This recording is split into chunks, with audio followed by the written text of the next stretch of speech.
You're listening to a Soul One podcast.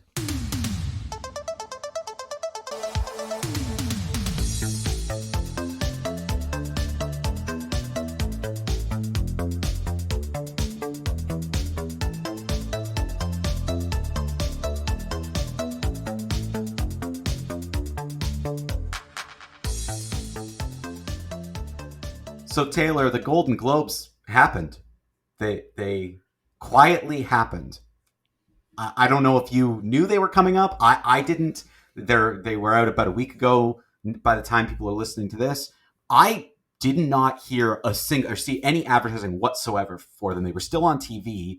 Nikki Glacier hosted them, and it happened. I also did it, and then I did know that it was going to happen, and then I had an existential crisis and a Groundhog Day moment because I'm like, did we not talk about the Golden Globes Right. this fall? Thinking like I thought we had talked about the winners, and then I went into my Spotify and was reading the episode descriptions of the ones that like since September, and I couldn't find the episode. So then I'm like, oh my gosh, did we what did I dream that talking about the awards? But then off air just now you told me we talked about the Golden Globe nominees. Yes, and that was a not the few winners. weeks ago, and we got that in and around when they were announced. We were kind of on top of that.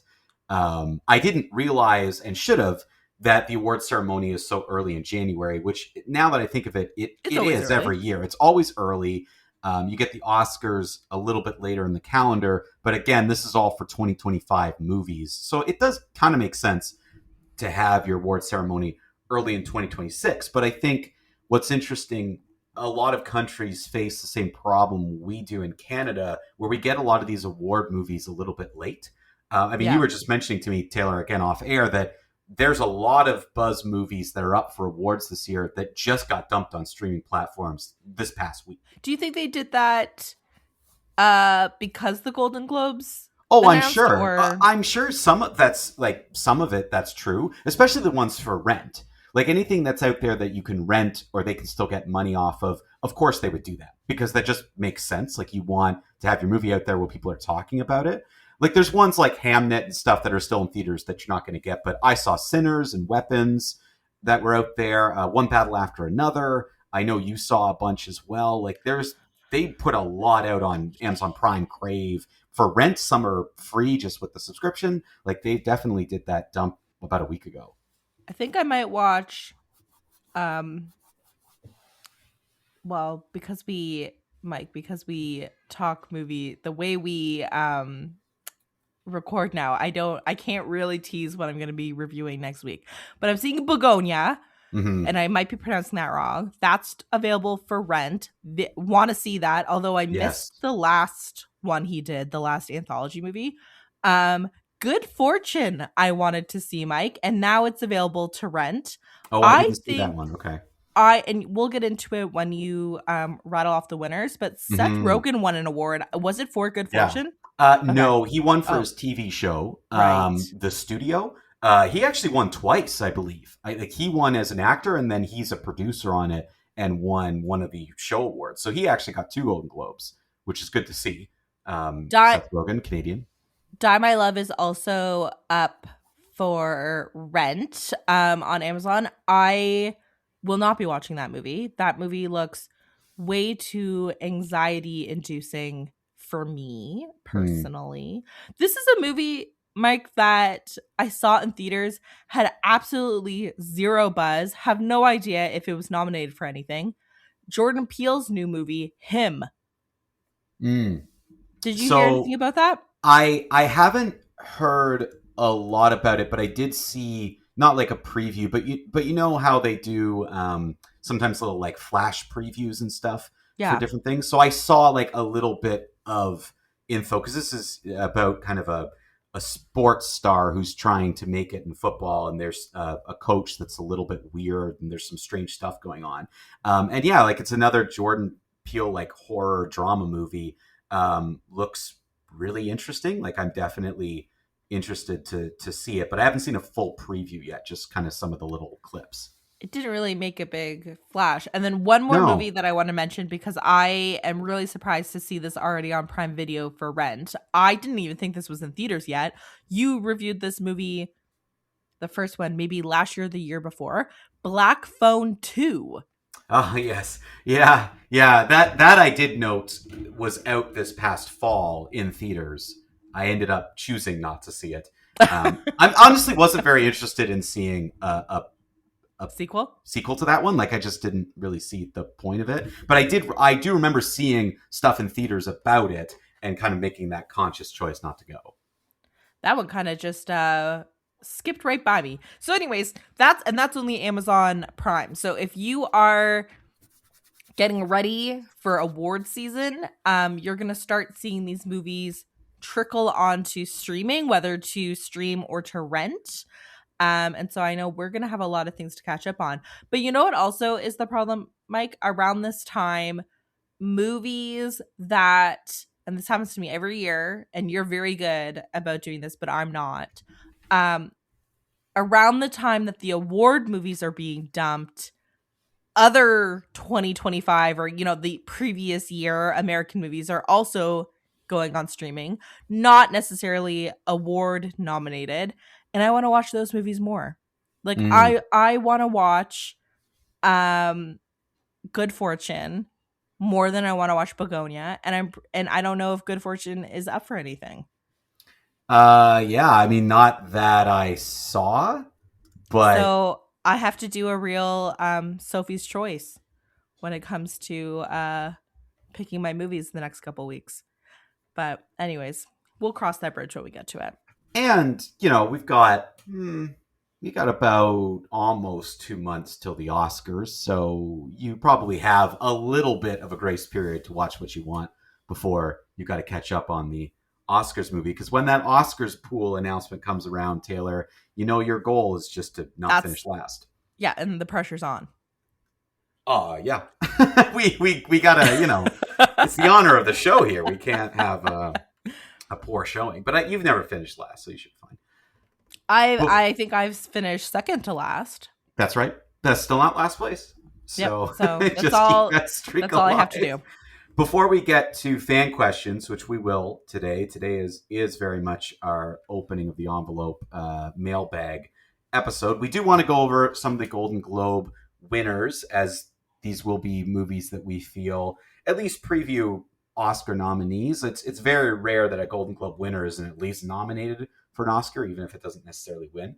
So we'll go over at least the movie ones, and then we'll move on to some fan questions. We have a good amount here that people wrote in. Our fans stepped up and got a couple different interesting topics. Taylor, lots of things that you know how it goes. I look at and say, "Oh, probably should have sent you these a day or two in advance." So, Oh, we'll the fan questions? yeah, we'll try to answer those best we can. But there's some tough ones here. Are you pulling up the Golden Globe winners, Mike? I've got them here. I'm just looking. I don't know why I paused there, to be honest. Yeah, your pause was so right when George was coughing, and I'm like, oh, this is a horrible time. Yeah, I don't know why. There to be a break. I thought maybe you'd be responding. All right, let's just dive into some Golden Globe winners, and then we'll get to fan questions. You know what, Mike? Sometimes we're very like what's the word? Like simpatico. Like our timing is like really, really great, and then there's these odd episodes where for whatever reason, there's not a leg recording, but like we're legging, and I think that's one of these days. But we will make it work. Unless do you have a leg on your end? No, not that I know of. Okay, it's just our brains. It's yeah, not the technology. I just thought maybe you'll respond. Maybe you'll have something to contribute. I had the nominees. Like I even went on my computer and like moved to the next tab. Like, oh, as soon as Taylor responds, I'll just go right into the nominees. But I could have also just gone.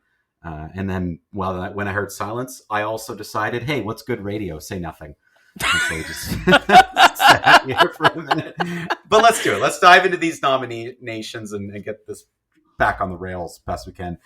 So, Best Motion Picture Drama, the winner was Hamnet, a movie that I have been trying to see for a few weeks. I really do want to see it. It looks really interesting. Lots of really fascinating elements to that story that I learned about a bit in school, and I'd love to hear more of. It beat out Frankenstein, It Was Just an Accident, Sentimental Value, Sinners, and The Secret Agent. So remember, this is Best Motion Picture Drama, as they separate their drama and comedies. So Hamnet was the winner there. When so you finally review it, Mike, Nicole wants me to read her review of it. Sure.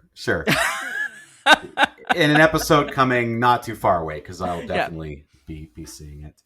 The winner for Best Picture Musical or Comedy went to One Battle After Another.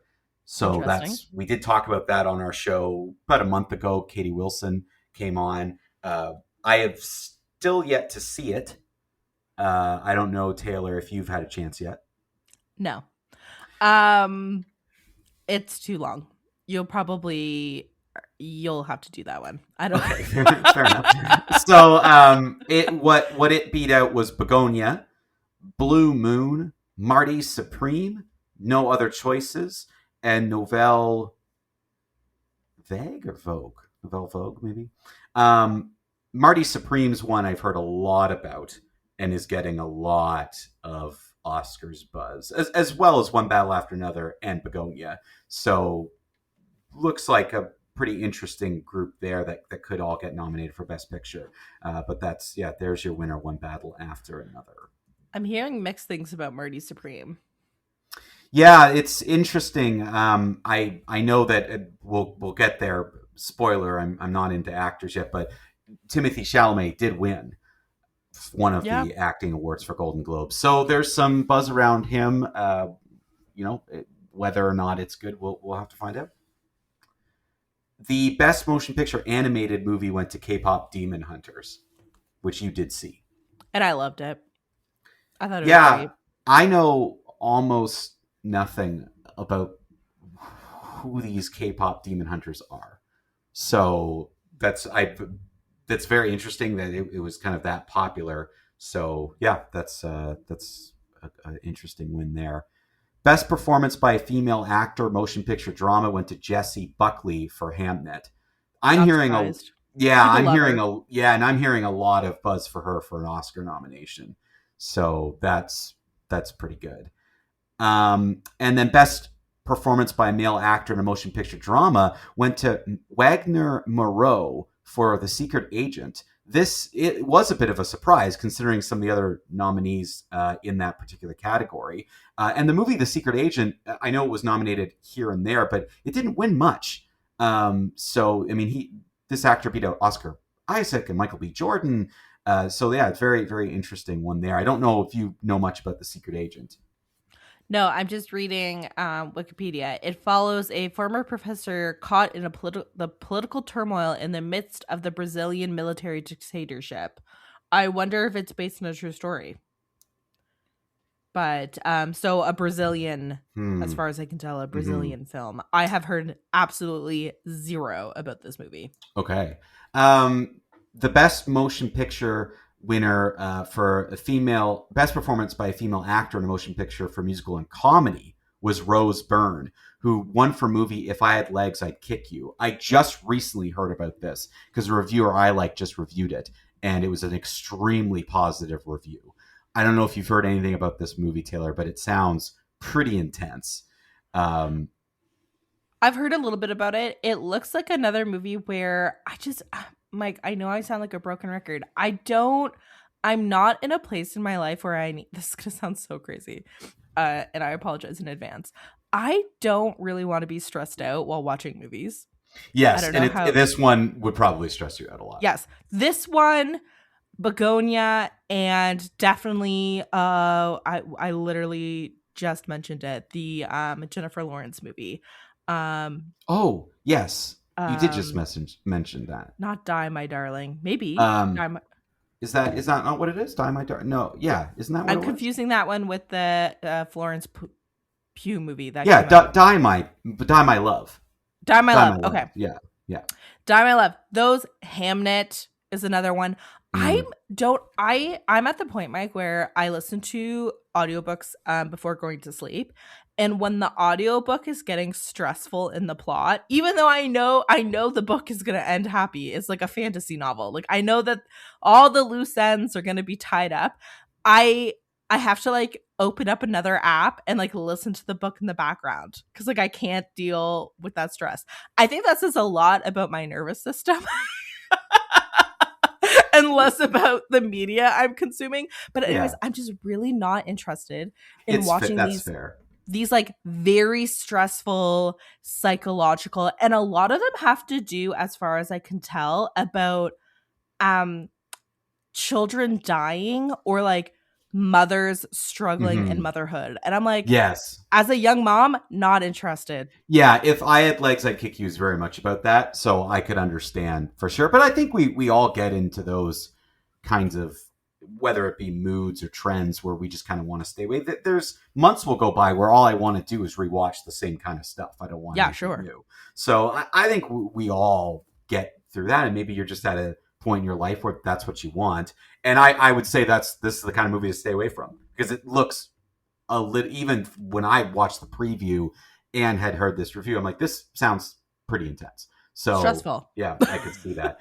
As I mentioned, for the best performance by a male actor in a musical or comedy, it went to Timothy Chalamet for Marty Supreme. And then the supporting role in motion picture award for a female performer went to Tiana Taylor for One Battle After Another. So One Katie Battle said After she was Another, great. yeah, and One Battle After Another won a lot because it won for director as well. Paul Thomas Anderson won best director for motion picture, and I believe he won for screenplay as well Hmm. for One Battle After Another. So it got a lot of big wins at the Golden Globes, so that was big. And then Stellan Skarsgård won for sentimental value for supporting role for a male actor. I'm So not surprised. yeah, He's been that's getting a lot of buzz.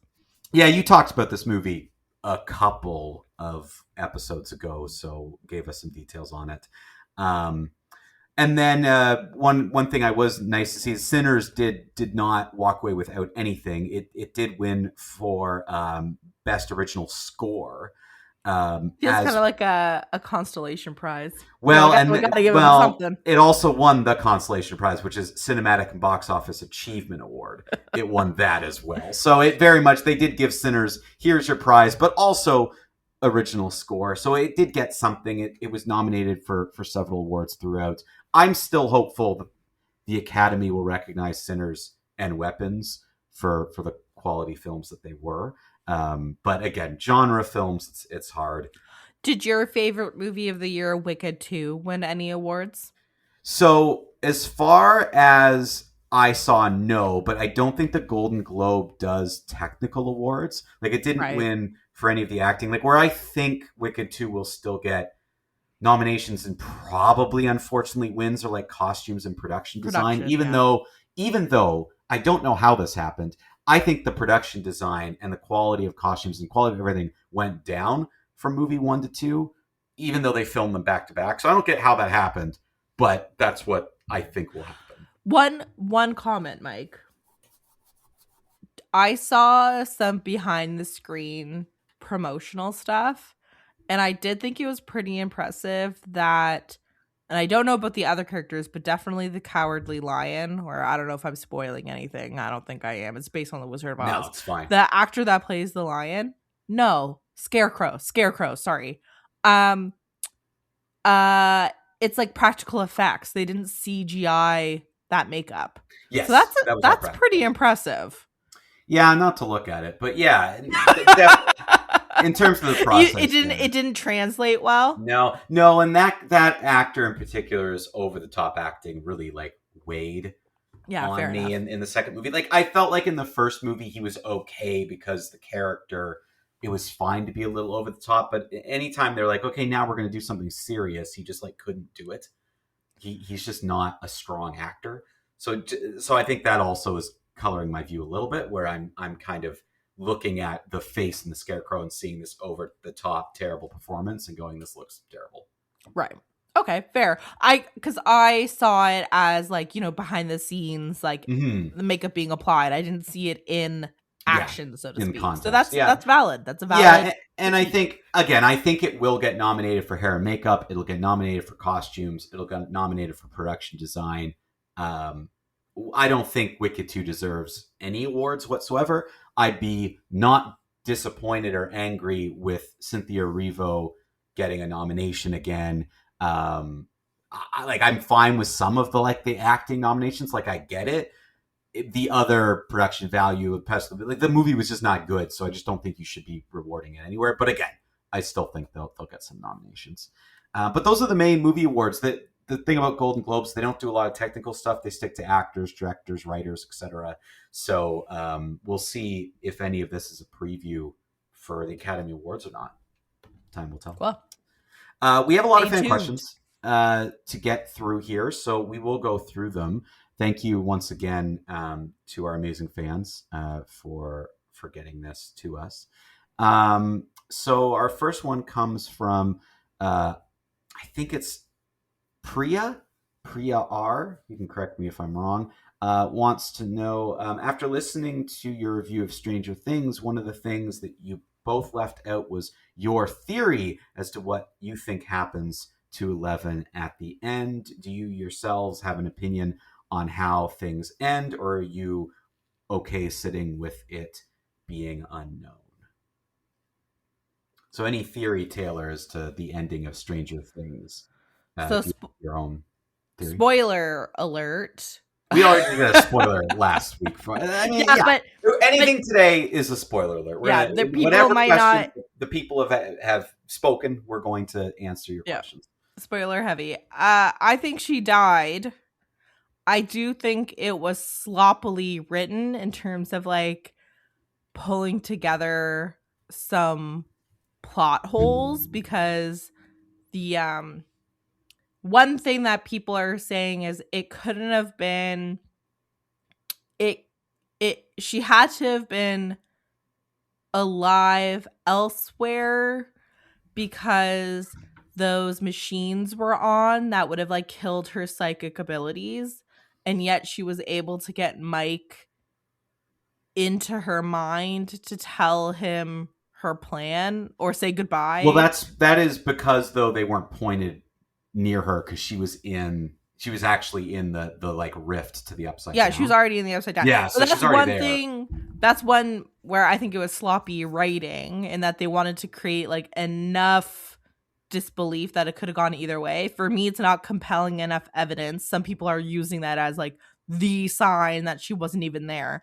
I think she died, and the story that Mike is telling is because he gets that pep talk from Hopper, and I think he's Mhm. like that's the story he's gonna tell himself in order to move Right. on and like live with Yeah. his life. I think I agree with you. I think that is the ending because I think that just makes sense. Like I think it does make sense that she's dead and that Mike is sort of telling the story. And I think there's a poeticness to that and I think it's a better ending to be able to say, sometimes things don't work out the way you want it to, and you have to figure out a way to cope through life. And I think Yeah. him telling that story is again him saying, not that he necessarily believes it, but it's a nice thought to kind of get you through things.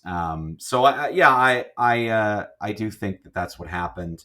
I'm okay with the way things ended with the show. I thought the last 40 minutes or so of the show were well done. My kind of problem with that season and the finale was just the over the top action sequences after action sequence and CGI and getting away from what I felt I liked about Stranger Things. So I felt what they did with the kind of final moments recaptured a bit of that. So that's kind of Before we why move why. on to the next question, Mike, I've been seeing some things online.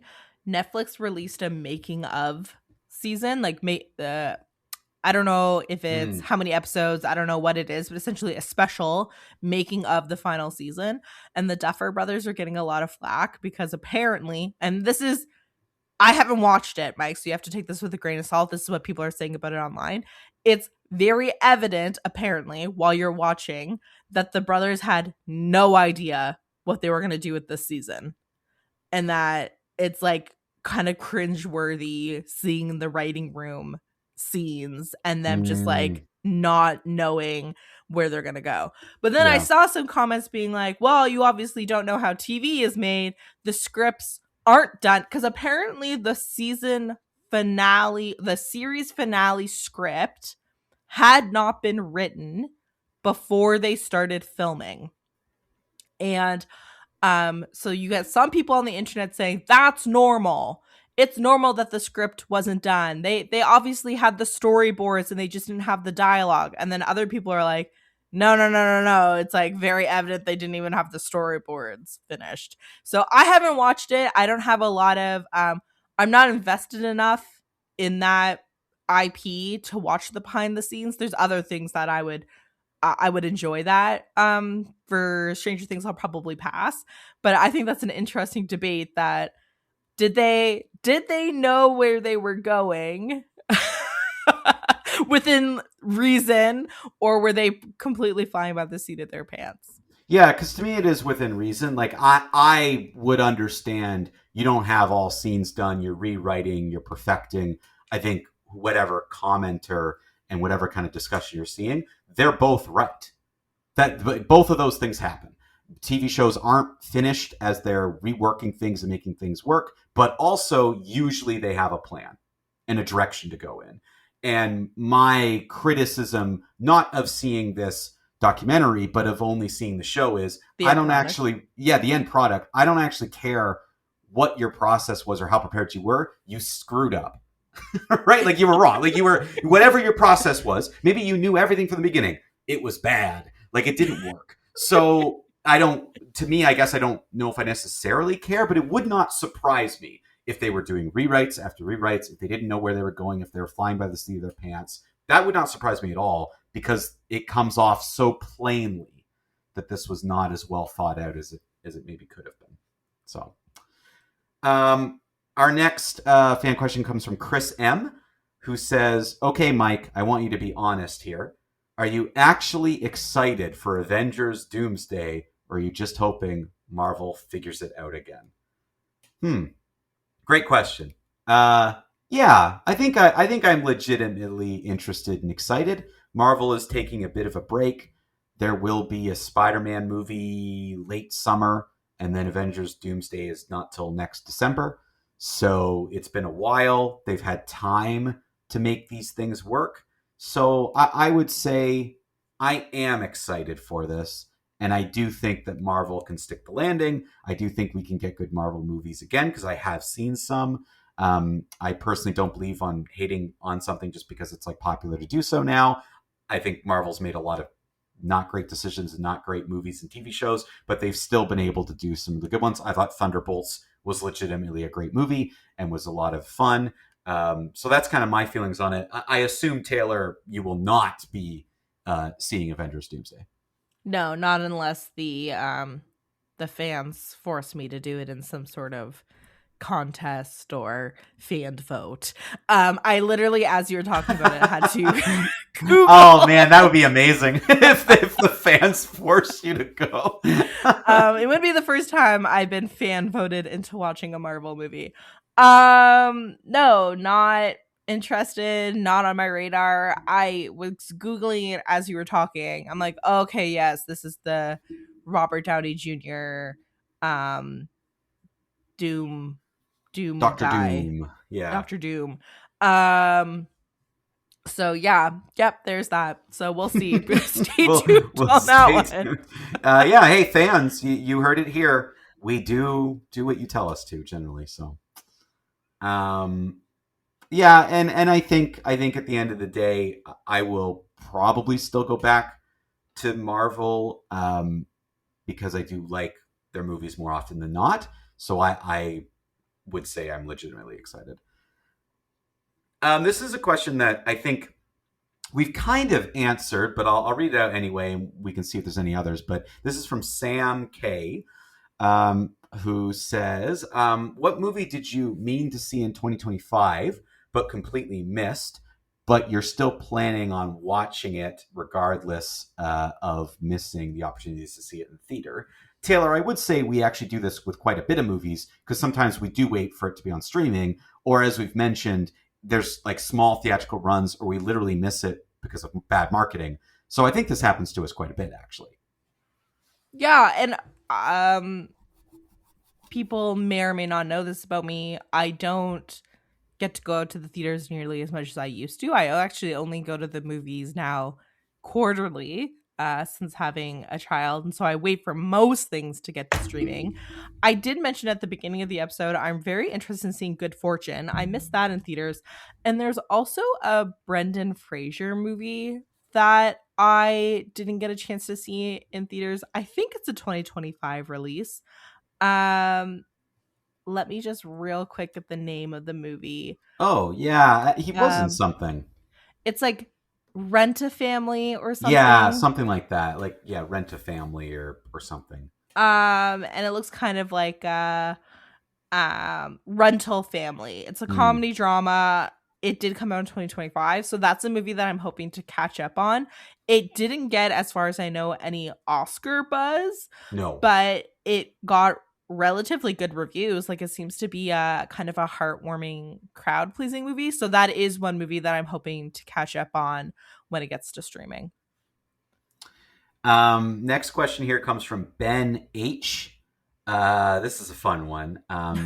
I really love the name of your podcast, and it made me start to think of a couple things. One, where you got the general idea from, obviously the movie reference is there, but in terms of if you ever had your own personal "you had me at" moment. For example, you saw a title, a trailer, a casting, a director, something that said, "Oh, I'm sold. I'm seeing this no matter what." Do you have any movies that has happened to you where you just said, "Yep, you had me at," and who was that person or thing?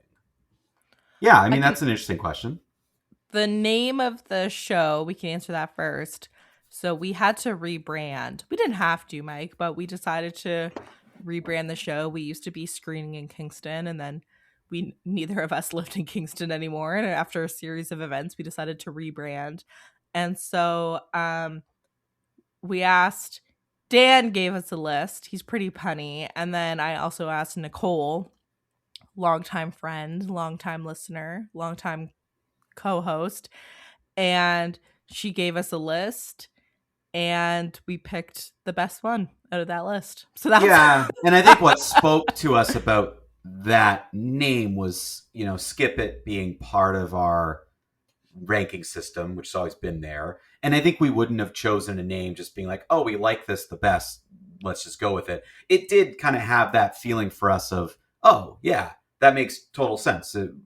Often a movie has one or two qualities that says, "Yes, I'm going to watch this movie. Yes, you have me at that." And Skip It, it's just kind of a fun thing. Sometimes watching bad movies with friends is positive memories we both have. So I think when we got these lists from people, we kind of both talked pretty briefly about it, Taylor. And if I remember, it was a pretty quick decision. yeah, We very thought, "Oh, quick. this fit really well." It mentions our ranking system, and it's a good kind of movie reference as well. I mean, I think I have had moments where I've said, "Yeah, I'm going to watch that" just because of a title, a trailer, a casting, what have you. So I do think it's fitting for that reason as well. My you had me moments in recent years have been Robert Eggers. When I see that Right. he's directing something, I've seen every one of his films, his feature lengths, I should say, and I definitely will see I don't know how they're pronouncing it. Werewolf, or is it just, are you just saying werewolf? I haven't heard anyone say it in any promotional. It's not Mm. spelt like werewolf. It's spelt like old English. So Oh, anyways, even though Mike, I'm definitely 100% going to see this. No questions asked. Although it is co-starring Aaron Taylor Johnson, who I felt was the weakest part of Nosferatu, right, his previous movie that came out right. not this past Christmas, but the Christmas before. And so even though like stylistically I love his stuff, I think he's a very talented director. I love the material he does. I'm gonna go see it, even though I have reservations. So he's definitely my you had me at. And I would say 10 years ago, that would have been Wes Anderson for me. There's been Yeah. a couple. I've missed one of his recent movies, that Asteroid City, and because I did not like The French Dispatch, but he really got me again with The Phoenician Scheme. So typically I'm a you got me at Wes Anderson, but so far in sort of recent years it's been Robert Eggers. Yeah, no, that makes total sense. Yeah, I was gonna bring up that. Yeah, Wes Anderson kind of used to be that for you. Yeah, I think there's definitely some directors that I wait to see kind of what their next film is. Ryan Marvel, just in Coogler. general, is Yeah, your Marvel. Usually, I'll just go. The Russo brothers. I'm interested to see them coming back. They made some fantastic films, so I'm definitely there for that. So yeah, I think there's maybe less for me that there's particular names that I'm following, but I will with a trailer. It'll hook me enough to say, okay, I don't need to see subsequent trailers and go. But yeah, I would say Marvel's. I don't even need to see a trailer. Whatever the Marvel movie is, I'm going to go see it. I still enjoy them more often than not. I like the movie going experience. It's kind of an event for me. So yeah, I would still say I enjoy it. Okay, this one comes from Aisha N, who says, you've talked a lot about a variety of movie franchises that you both like or dislike, anything from horror to superhero franchise movies, and often you do dive into several different movies in a row to encapsulate the entire franchise. Do you think you could name a franchise that you yourself would want to start over from scratch? Would you reboot one yourself and make different decisions? And what would that look like? The So Conjuring, what's a hands down. yeah, I was about to say, would you say The Conjuring? Yeah. Easy, easy. That's kind of low hanging fruit. You go ahead, Mike. Superman. I mean, like, I just don't think since Christopher Reeves we've had a Superman franchise of movies that lead us to Justice League, etc. Like, I think you can do it. I don't understand how they get it so wrong. Like, I don't get it. I think you can do this so simply and easily. You could do this story. It's such a fascinating, good story. It hasn't been told in a while. You definitely can make it work. So I would choose Superman hands down. I'm going to say something very controversial but brave. I think I. This isn't brave at all. This is just stupid. I love how you called it brave yourself. It's controversial, but I'm so brave for saying Yeah. it. I like that. I wouldn't mind taking a stab at Batman.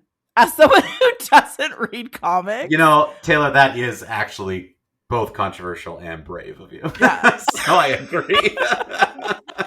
Because, growing up watching the animated series in the 90s, growing up with Tim Burton's Batman, I wouldn't mind taking a stab. I would read the comics to do Batman. Would you keep Robert Pattinson?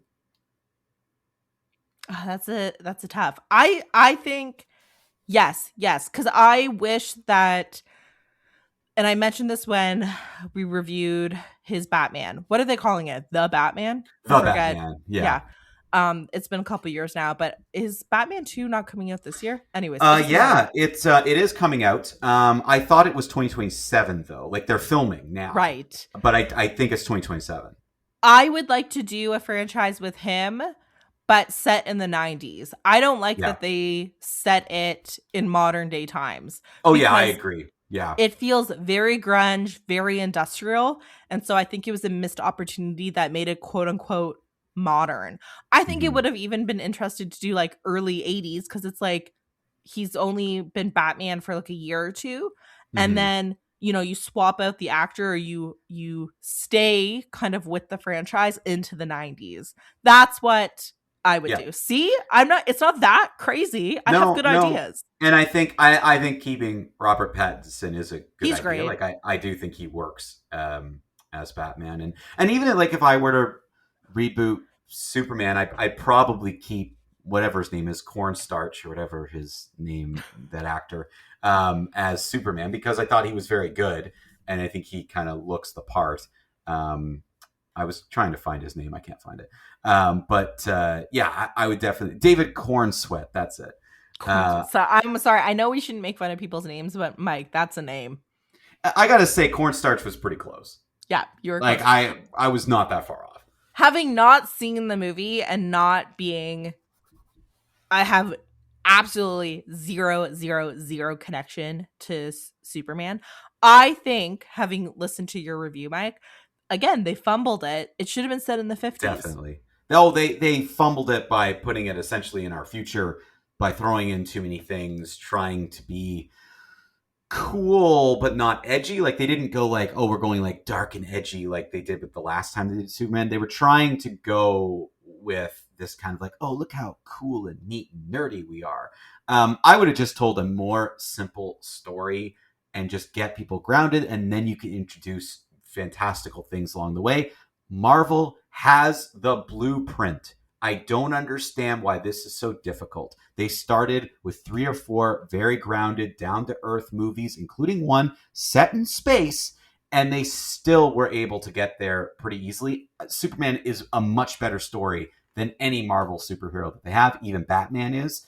This is not hard to get right. I don't understand why this is such a problem. So yeah, Taylor, you and I will reboot those movies, and maybe we'll have a Batman, Superman. Our movies can come together at one point. Perfect. So you'd need a time machine, but because if you're gonna say yours in the 50s and mine's in the 80s. But one other thought I had, Mike, it's not a franchise. We've talked about this a lot before. We think it's a missed opportunity that it's not a franchise. Not Guy Ritchie's Man from U.N.C.L.E. Yes, Man from U.N.C.L.E. was a missed opportunity to do easily 2 or 3 movies that I would have been at that time, especially I would have been absolutely interested in. Especially that because movie now was great. Army Hammer is canceled, so we missed the boat on having. Well, but I mean, you could just replace it. Like, again, you definitely could reboot that and have 3 completely new people. Not again that unfortunately for us that cast was also at the time very good. Like, say what you will outside of the realm of movies. Armie Hammer was great in that movie. Henry Cavill, Alicia Vikander, they were all very good in that movie. I wish we had gotten more because it was a delightful movie. Yeah, hands down. So this one comes from Marco, who says, I've been listening to your podcast for only a couple months now, and I'm wondering if you do anything to preview movies coming in the new year. I know you talked a little bit about the movies that you liked from last year. Are there any 2026 releases that you're really worried about, or ones that you're actually really excited or interested in seeing? We don't look ahead too much, but sometimes, Taylor, like we do think about movies in advance, here and there. I want to welcome Marco very quickly. I Googled, oh sure, yes, of course. 20. Yeah, welcome. Thank you for Marco, joining us. I'm looking at, this is Cosmopolitan magazine, so take it with a grain of salt. 20 most anticipated movies of 2026. So Mike, I'm gonna read you them, and you can just say, what's like a punny thing, like yes or pass. Essentially, like, yep, I want to see it, or like pass. Not that interested. What's the skip it? I so big on well, skip it. Why don't we do swipe right or swipe left? Because that's right being yes, right? It's been a very long time. It's been a long time since I've been on dating apps. I assume right is you know yes, what, Mike? Why don't we just we'll keep it easy because we literally have a rating system. It will be a preemptive see it or or skip it. Yeah, why are we making this so complicated? Yeah, why are we making this hard? Okay. And this is the 20 most anticipated by Cosmo. So, take it with a grain of salt, but these would be the most mainstream. 28 years later, The Bone Temple. Skip it. I don't watch this franchise. Yeah. It may very well be good, but I just don't watch that franchise. It could be. They keep making movies, so there must be an audience there, but it's not for me. The Moment. I don't know anything about this movie. I'm going to say see it because I don't know anything about this movie. It's an A24 or A24. I've never actually heard that pronounced. That studio. They produce very good movies. They do? So I'm going to say see it then. You had me at A24. Yeah. Wuthering Heights. That's a See it. see it, and we're actually going to review it with Katie Wilson in February. Yes. Are we? Is that going to be book movie club? Is this another I will book? not be reading that book. Okay. And Fair enough. from what I understand, it's like such a loose adaptation Okay. that I don't think you need to read the book. I want to go in personally. I want to go in as if this is a movie with no connections. Although Katie has read the book, so I'm sure she'll give us the Perfect. literary connection. But we're So not forcing our fans no, to read it either. Okay, great. no. The Bride. This for me is a really big see it. I'm really looking forward to this. Yes. Maggie Gyllenhaal is directing. Oh my goodness, this is the first I'm hearing this, Mike. Original musical. Yes, this I knew that this was going to be an original musical, and this is also like I believe you'd said that this is Maggie Gyllenhaal directing. Yes. Isn't Jake Gyllenhaal in it, and Christian Bale, and someone else who we just recently talked I don't about? know about Jake Gyllenhaal, but Jesse Buckley and Christian Bale are both That's in it. who I was thinking about. Yeah. This is one of those movies, like the previous question we had. What movie is a You Had Me At? This is a You Had Me At scenario. Mm-hmm. Maggie Gyllenhaal directing. I like Maggie Gyllenhaal. Mm-hmm. Yeah. So Christian I'm Bale. with you. I'm into a see it as well. This one is a big, I know, for you, Mike, and we're actually going to have an episode. This will be a book club episode with Katie. Cool. Project Hail Mary. I like this is this is the one to answer Marco's question. This is the one I'm worried about. Like I'm gonna see it, so obviously it would be a see it for me. But I'm very worried about this one. I gotta get listening to that book. It's the release date is March 20th. Great audiobook. It's a very easy audiobook. Listen, it's great. The next one is Drama with Robert Pattinson and Zendaya. See it. That's a see it for you? Oh yeah, definitely. You had me Good there. Cast. Good cast. Like I don't. You had me at the cast. I'm like a little bit. I think this also might be another A. Yep, it's another A24. A lot of these are A24. Because the next one is also A24. Again, it looks a little bit too tense for me, but we'll see. And then Mother Mary, which is going to have Anne Hathaway. Oh, it's by the director of The Green Knight, which we both hated. So, do you know anything about this one? She's like a pop star. I don't. She's it's being described as a psychosexual thriller from the Green Knight director. He was a little bit too weird for me. Yeah, I'm gonna go with skip it. Yeah. Yeah, that's a little that director does not give me confidence, no. And then another Anne Hathaway movie right on the tails of that one, The Devil Wears Prada 2. Skip it. See it. Oh. No, I'm interested to see what they do with this. Fair enough. I'm gonna give it a see it.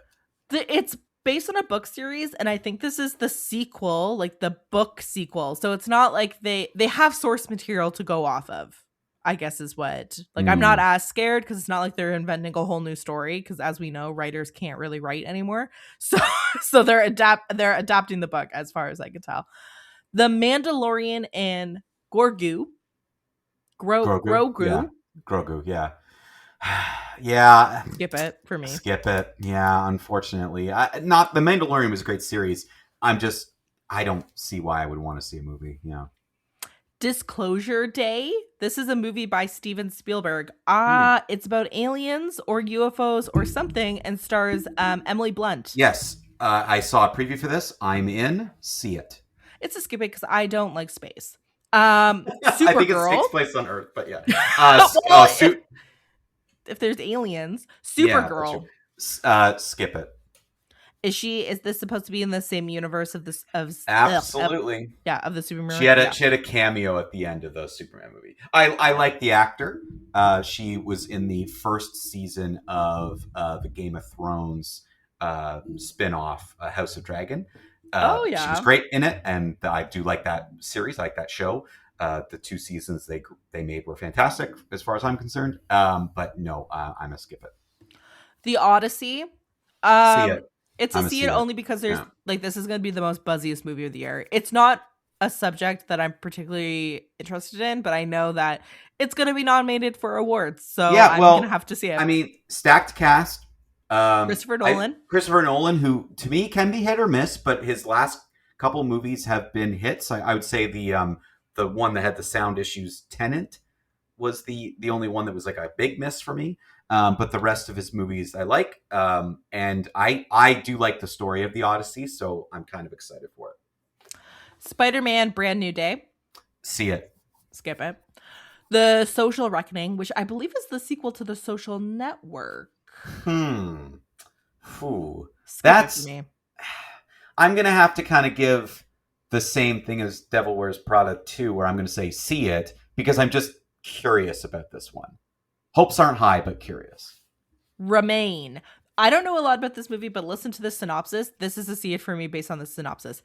M. Night Shyamalan movies always get people talking and are always fun to watch in a crowd who don't know what is coming. His next film, which stars Jake Gyllenhaal, you had me at Jake Gyllenhaal, and Phoebe Dynevor, was, listen to this, Mike, co-conceived by Nicholas Sparks. Yeah, like the guy who wrote The Notebook, A Walk to Remember, and Dear John.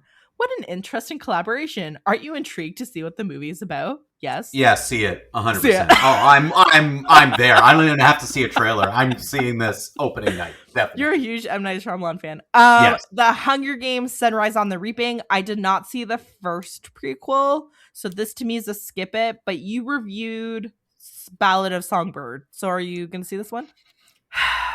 Boy, this is borderline. I think I will lean towards see it. Yeah. Narnia, The Magician's Nephew. This is for people who don't know. Greta Gerwig has partnered with Netflix to adapt the Lion, the Witch, and the Wardrobe series. I'm like neutral on this. If I see it, I see it. See it. Yeah, I'm gonna say see it. I think we're coming to the end of the list. Avengers: Doomsday. We've already talked about this. This is a skip it. It's a see it for you. Dune Messiah. I haven't seen any of the Dune movies. I know you're big into Dune. Yes, that's a see it for me. And then we close the list with Werewolf. Werewolf, however they're going to say This is the one you were just talking about? Yes, the one I was just talking about. So definitely a see it for me. Yeah, I would see it as well. Yeah, so there you go. I wasn't anticipating doing that, Mike, but we gave that listener a preview of 2026. Obviously, that's not an exhaustive list. We're going to see a ton of other movies that were not on this list, I assume, but these are probably going to be the most buzzy movies of the year. Yeah, and I think new listener, we wanted to give you something special, so there you go. You got us to go through all those movies. We're about out of time for this episode. I just wanted to remind people how fans wrote in now, because we basically have been accepting it, all of our fan questions online for a while now. So you can go to soul1arts.ca. Sorry, geez, perfect with the voice for the whole episode, Taylor, and it has to get me right there. Right as I'm going through this, my voice is like, I'm going to give out on you. Yep, stop working. All right, let me start that again. How you write in your fan questions is, and we're keeping all this in, by the way, of course, is go to soul1arts.ca. That's SOLONEARTS.ca. Just go to the podcast tab. It's under projects. You can write in with the form fillable there. Just make sure to click our show. You can fill out the form there and send us fan questions. We'll take that anytime. We don't have to just make special episodes for that. So just let people know if you want to write in, that's how to do it. Thank you to all our fans for writing in. I mean, Taylor, this is some of our favorite kinds of episodes. We love to hear all of your thoughts. So we got some excellent different questions here. Yeah, thank you so much. And a lot of new, if not new listeners, new people writing in. So we love it. We love to hear from you guys. Keep it coming all 2026.